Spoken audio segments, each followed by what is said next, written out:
Uyu munsi turi wa gatanu Ugushyingo, turahimbaza abatagatifu Sylvia, Elizabeth na Zacharie. None tukibara ku mateka ya mutagatifu Zacharie na mutagatifu Elizabeth. Muri kumwe nanjye Dani, iyo ni Kiliziya imwe. Elizabeth yaba yaravukiye Heburoni muri Palestina y'icyo gihe. Yari uwo mu muryango wa Aroni, akaba nyina wa Yohani Batista.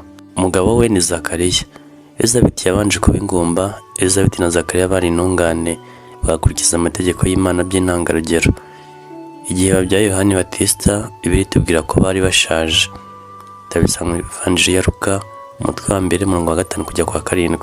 Mu Bayahudi, urugo rutabyaraga ngo rusiga imbuto bavuga ko rwavumwe. Elizabeth na Zacharie nabo babanje kubura akana.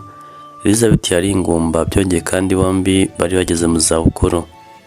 Ariko rero bari intungane imbere y'Imana, bagakurikiza amabwiriza yose ya Nyagasani badatezuka.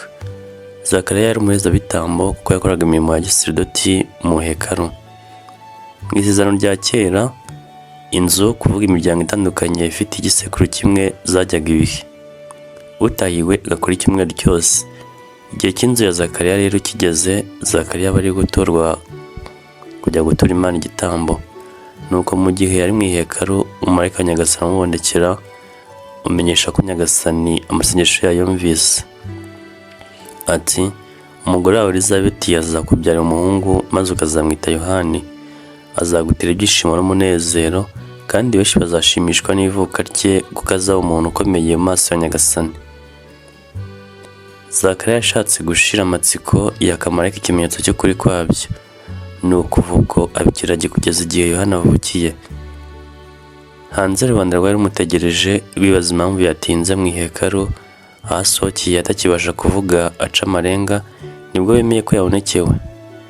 Igihe Elizabeth yakiriye mubyara we Bikira Mariya iwe, yahise yuzura Roho Mutagatifu, maze aramutsa nyina w'Imana wahebuje abagore bose umugisha. Muri iki gihe Elizabeth na Zacharie baduha urugero rwiza rwo kwizera Imana n'umutima wacu, kuko bo bayizeye n'umutima wabo wose no mu geragezo bikomeye, kuko mu gihe cyabo kutabyara byari igisebo gikomeye cyane, ndetse ikaba impamvu ikomeye yo kwangwa no guhezwa muri rubanda. Elizabeth yabonye ingabire y'Imana yigaragaza mu buzima bwe, kuko yumvise Yohani Batista, umwana we, akurira mu nda ye. Nyuma nta kigeze kivugwa ku rupfu rwa Zacharie na Elizabeth, cyakora bakeka ko baba barapfuye Yezu akiri muto. Zacharie na Elizabeth batagatifu, mudusabire.